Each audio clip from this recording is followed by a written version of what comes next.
The Angel of Salvation, Experiment 1006, the Prototype. The most mysterious yet fascinating experiment Playtime Co. has ever created. With his extreme intelligence, there also lies a secret hidden inside 1006, which makes him the perfect specimen. But who is the Prototype? Who was the human used for his experiment? Something of his nature does not come from your average Joe. It had to be someone extremely smart and, well, important. Or did it? Well, let's try to answer this question of who is the Prototype. The Prototype has been an extremely secretive character throughout every chapter so far. Chapter 1 gave us the final log tape in relation to the Prototype. The scientist states that the events that are happening on that day, the Hour of Joy, was no doubt in relation to him. A subtle hint for a massive act. Chapter 2 teased how fearful he made the other experiments with Mommy Longlegs in her death scene.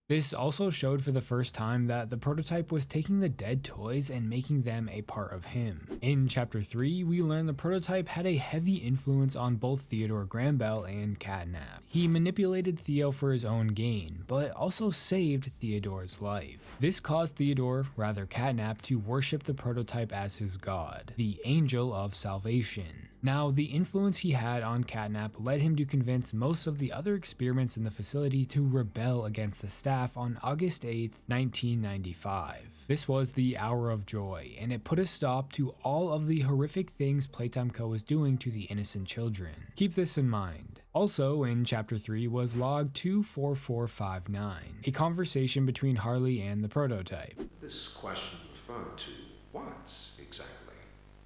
You stick us. Beat us. Tear at flesh. Do you feel it? There's a secret inside you, 1006. Valuable beyond all measure. I cut and prod and burn at it, and I get closer with each session. So speak, or don't. Fight, or give in.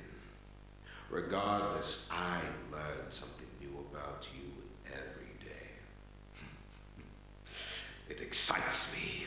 This revealed that the Prototype is able to mimic any voice he has ever heard, and at this point the only glimpse of the Prototype we have ever seen was his claw and the shrine Catnap built. Until Chapter 4. While still being very secretive about him, this chapter did give us some much needed information about the Prototype. First, we got a look at the lower half of his body. Well, just the silhouette at least. There was no actual model in the game, which was kind of silly in my opinion. I mean, you might as well just show us the details. The only thing this is hiding are the gray colors of the metals used, so it just seems a little, well, lazy. Regardless, this reveal tells us that the Prototype walks on 6 mechanical spider-like legs, which is really cool. The second big reveal from Chapter 4 was something everyone theorized about in Chapter 3. The Prototype is actually Ollie. Shelf ventilation block B6. Is this where you are, Poppy? What? Stay where you are. And listen closely. You're not going to run. You're not going to fight. The charade is over. Who is this? An obvious question with an obvious answer. He had been mimicking Ollie's voice the entire time. Now, this was hinted at the end of Chapter 3 with the Prototype's VHS tape like I mentioned earlier, how he could mimic voices. So it was right in front of us the entire time. But there was also one more thing that the Prototype said in Chapter 4 that almost revealed who he actually is. During his conversation with Poppy, a lot more is revealed. We learn that the Prototype was the one who locked Poppy in her case, and I will talk about this more in a moment. What the Prototype says at the end of this conversation conversation is what I would say is some of the most important dialogue in the entire story so far. It's always been about her and him, what they are. That's not a truth that can be burnt away. Now, this could be interpreted in many different ways. Maybe they are both some kind of special experiment or something along those lines. But I think the more obvious meaning to this, what they are, a truth that cannot be burnt away, father and daughter. Therefore, I think it's safe to assume that the prototype is Elliot Ludwig. In addition, there's also a lot more than just that dialogue that could also suggest this. So let me explain. First, let's take a look at what Poppy says in her chapter 4 VHS tape. She starts by saying it was awful. She didn't want, this wasn't what she thought they were going to leave. Leave the factory, not this. Poppy is talking about the Hour of Joy, meaning the prototype convinced Poppy that the Hour of Joy was going to allow all the experiments to leave. But obviously that didn't happen, meaning he lied to Poppy about the plan. After it went down, after Poppy met with him again, he told her they can't leave the factory. Not now, not ever. She then goes on about how she hates him for this, and she hates that he's right. They can't leave, it's too risky. They can't ever let what happened to them happen to anyone ever again. This reveals that the prototype doesn't want any of the experiments to leave, because if they do, word of the Bigger Bodies Initiative will get out, and the experiments won't stop. The Hour of Joy was never meant to free the toys from the factory, but rather only to put a stop to the experiments. At the end of this tape, Poppy reveals that her father was in fact Elliot Ludwig. I wish you were here, Dad. I could really use one of your talks right about now. You'd know what to say. When you were running this place, you always knew what to say. I miss you. But if the prototype is Poppy's father, why hasn't she referred to him as such? She's never said anything about him being her dad. Well, it's because she doesn't see him as her father anymore. To her, he is evil, and she doesn't want to be associated with that. She doesn't want everyone knowing she is related to, well, as she said herself, a monster. So after what the prototype said, as well as what Poppy said in her tape, I think it's safe to assume that they are father and daughter. But to go even further down this rabbit hole, let's take a look at the timeline, and bear with me because it might get a little confusing.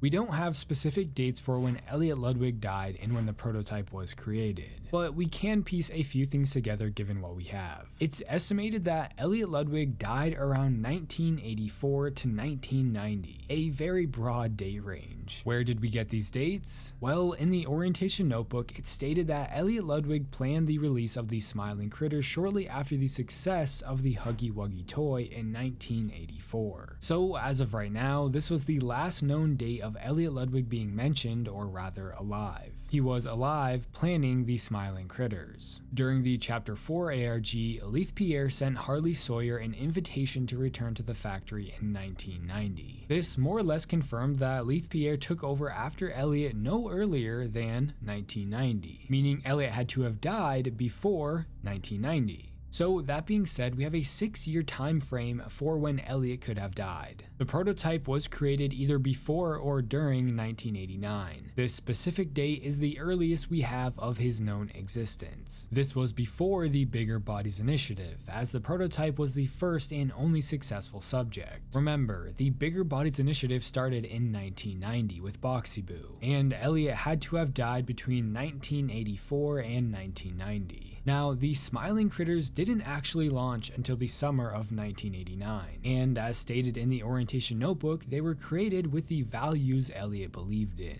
So to be more specific, this could suggest Elliot was still alive in 1989 for the launch of his new toys. Assuming that is the case, this puts his last known alive date at 1989, with a known already dead date of 1990. When was the prototype created? The same year the Smiling Critters launched. So I feel comfortable assuming that Elliot Ludwig died in 1989, the same year the prototype was created.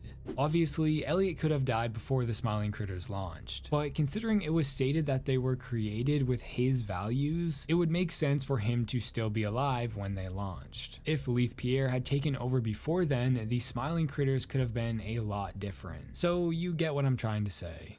Okay, so if Elliot is the prototype, what is he trying to do? Is he really this evil monster Poppy has been making him out to be? Well, not exactly. Throughout every chapter, Poppy and everyone else paints the prototype as a monster. He is killing all the toys for his own gain. But it's not that simple. If we come back to Poppy's VHS tape, she explains how the prototype was right about not leaving. At first, this is confusing considering the Hour of Joy. But remember, that was not to escape the factory. It was only to stop Playtime Co. and the experiments. The prototype lied to the toys about leaving to get them on his side. This is why Poppy said he lied to her. She then realizes that he was right. They can't leave because if they do, word of the Bigger Bodies initiative will get out and someone, like the other Playtime Co. factories, will just continue the work. The experiments won't stop. This means that the prototype is not actually the bad guy here. Yes, the experiments killed people during the Hour of Joy, but to the prototype, this was a necessary evil for the greater good. Something had to change for the experiments to stop. The prototype is not a villain. He never was. This also means he took the orphans to preserve their lives. They are asleep, while the prototype figures out a plan to keep them alive forever, without turning them into toys. At least that's my idea for his plan. After all, even if the kids leave, word of what happened will get out. This explains why he put Poppy in her case. She was trying to escape the factory after he lied to her. The prototype, rather Elliot, has been trying to stop anyone from escaping, even if it means killing them. This is why he's okay with killing all of the friendly toys. It's not because he's evil, it's because he just wants to stop the experiments. This was the point he said Poppy was missing, the bigger picture.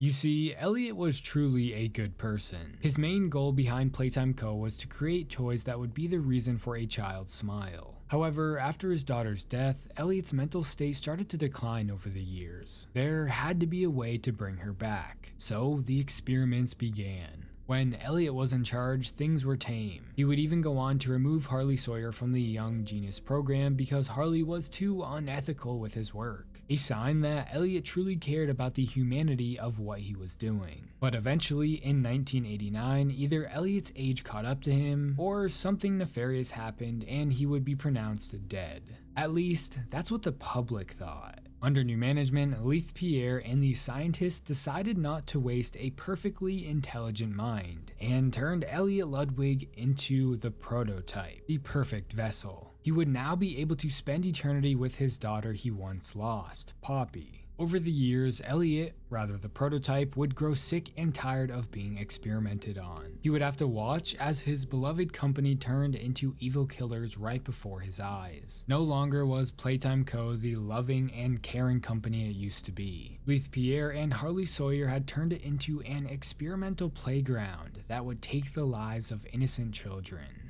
In an act of revenge, the prototype convinced all of the other toys to rebel against the staff, killing the guilty and innocent. This would set them free. Well, not free from the factory, but just the experiments. Elliot realized that if the toys leave, word would get out and the experiments on innocent children would continue. So, as the caring man he is, he decided to make sure no toys escape the factory by any means necessary. Just like in the Hour of Joy, killing the toys to stop them from leaving was for the greater good. Now, with most of the remaining toys dead, he resides in the labs with the orphans that have been asleep for the past 10 years with the help of the Red Smoke. The prototype is trying to find a way to keep them alive forever without letting them leave. Because, like I've been saying, if anyone gets out, the experiments won't stop.